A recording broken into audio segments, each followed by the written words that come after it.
बिस्मिल्लाहिर्रहमानिर्रहीम अल्हम्दुलिल्लाहि रब्बिल आलमीन इय्याक नअबुदु व इय्याक नस्तईन। एक बार फिर प्रोफेट मोहम्मद सल्लल्लाहु अलैहि वसल्लम के करैक्टर पर लांछन लगाकर मुस्लिम समुदाय को भड़काने की कोशिश की गई है। मुझे ये बात समझ में नहीं आती है कि आखिर हमारे गैर मुस्लिम भाइयों को इस्लाम में इतना इंटरेस्ट क्यों है, और अगर है भी तो आप कुरान मजीद को खोल कर पढ़ें, उसे समझे, किसी अच्छे आलिम से बैठकर आप कुरान मजीद का तालीम हासिल करें। ये तो एक अच्छी बात है। अगर जितना आप ज़्यादा इस्लाम को समझेंगे उतना ज़्यादा बेहतर है आपके लिए।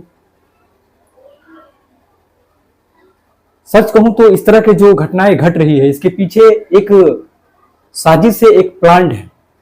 वो प्लान ये है कि हमारे देश में जो सत्ता पे विराजमान है वो नहीं चाहते कि हिंदू मुसलमान आपस में एक रहे। उनका मकसद यही है कि हिंदू मुसलमान आपस में लड़ते रहें और वो सत्ता में बैठकर कुर्सी का मजा लेते रहें। हकीकत यही है। अगर आपको लगता है कि 6 साल के बच्ची के साथ शादी करना गलत बात है, तो ये सवाल आपको अपने धर्म में भी करना चाहिए, क्योंकि आपके जो राम है उन्होंने सीता के साथ शादी की थी। उस वक्त सीता का एज उम्र 6 साल थी। आप वहां पे सवाल नहीं करेंगे, क्योंकि आपको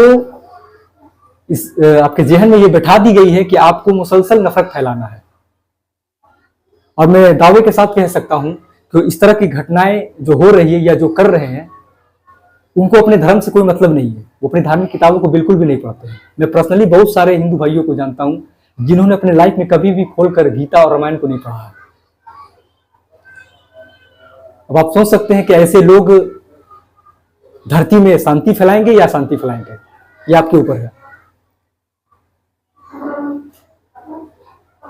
11 शादी करने पर अगर आप प्रोफेट मोहम्मद सल्लल्लाहु अलैहि वसल्लम को निशाना बना रहे हैं, उनके मुबारक जिंदगी में आप लांछन लगा रहे हैं, तो मैं आपसे सवाल करता हूं कि आपके कृष्ण ने 16,008 शादी की, क्या वो गलत नहीं था? क्या आप कहेंगे कि कृष्ण जो थे वो कैरेक्टरलेस थे? हम तो ऐसा नहीं मानते हैं। क्योंकि मैं धर्म को समझता हूं, मैं आपको बताऊं कि धर्म एक आस्था की विषय है। कई धर्मों में मिरेकल है, कई ऐसी घटनाएं हैं जिसे आप डिफाइन नहीं कर सकते, जिसके बारे में आप पता नहीं कर सकते। ये आस्था की चीज है, उस पर आपको यकीन करना होगा। अगर बात यहूदियत की जाए तो मूसा अलैहिस्सलाम ने अपने लश्कर के साथ दरियाए नील पार कर गए, दरिया ने रास्ता छोड़ दिया। क्या ये बात आपके समझ में बैठती है? क्या हमारे जहन में ये बात बैठती है? लेकिन फिर भी हमें उस पर यकीन करना पड़ता है। उसी तरह हिंदू धर्म में गणेश के सर को जब काटा गया शंकर भगवान के द्वारा, तो उनके बदले हाथी का सर उनके शरीर में लगाया गया। क्या ये एक्सेप्ट करने लायक है? प्रोफेट मोहम्मद सल्लल्लाहु अलैहि वसल्लम 7वें आसमान पर गए बर्राक के जरिए से, जिसका आप मीम बनाते हैं। क्या उसे आप साबित कर सकते हैं? ईसा अलैहिस्सलाम बचपन में लोगों से बात करते थे, वो बिना बाप की दुनिया में आ गए, उनका कोई बाप नहीं था। क्या इस बात पर आप शक करेंगे? मेरे भाई, ये धार्मिक विषय है, ये आस्था का मैटर है। इस पर सवाल जवाब नहीं करना चाहिए। अगर आप एक धर्म को टारगेट करते हैं तो आपको तमाम धर्मों को टारगेट करना होगा। असल में ये जो तमाम तरह की घटनाएं घट रही है, जैसा कि मैंने कहा, ये एक प्लान्ड वे में हो रहा है। हमें असल मुद्दों से भटकाया जा रहा है। आज के दौर में सबसे बड़ा जो मुद्दा है वो मुद्दा ये है कि बेरोजगारी जो इतनी फैलती जा रही है उसे कैसे कम किया जाए। ग्लोबल वार्मिंग की वजह से धरती दिन प्रतिदिन गर्म होती चली जा रही है। इस पर सोचने की जरूरत है। मगर हम इन मुद्दों को छोड़कर ऐसे मुद्दों के पीछे पड़े हुए हैं जिसका कोई सॉल्यूशन नहीं है। मेरे लाइफ में पर्सनली मेरे लाइफ में बहुत सारे हिंदू फ्रेंड्स हैं जिनसे मैं अक्सर बातें करता हूं। वो ये बात को समझते हैं कि जो कुछ भी हो रहा है वो गलत हो रहा है।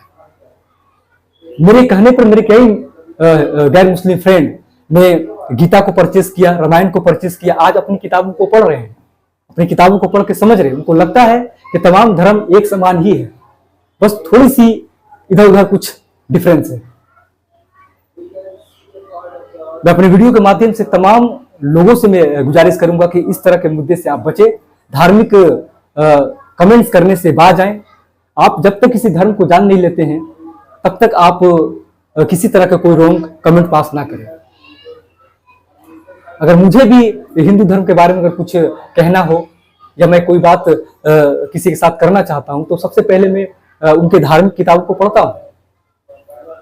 ये सही तरीका है। ये जो नफरतें फैल रही है उसकी फकत एक वजह यही है कि हम अपने धार्मिक किताबों का अध्ययन करते ही नहीं है और दूसरे धार्मिक किताबों के ऊपर टारगेट करते हैं, उनके ऊपर तनकीद करते हैं, गलती निकालने की कोशिश करते हैं। मैं आप सबों से गुजारिश करूंगा कि आप कृपया करके आप अपनी किताबों को जरूर से जरूर पढ़ें, अपनी किताबों को खोल कर देखें। यकीन मानिए जिस दिन आप अपनी किताबों को पढ़ने लगेंगे आप एक दूसरे से प्यार करने लगेंगे, भाईचारा बढ़ेगा और नफरत इस दुनिया से खत्म हो जाएगी। मुझे उम्मीद है कि इस वीडियो से आप एक पॉजिटिव लर्निंग लेंगे। अस्सलाम वालेकुम रहमतुल्लाहि व बरकातहू।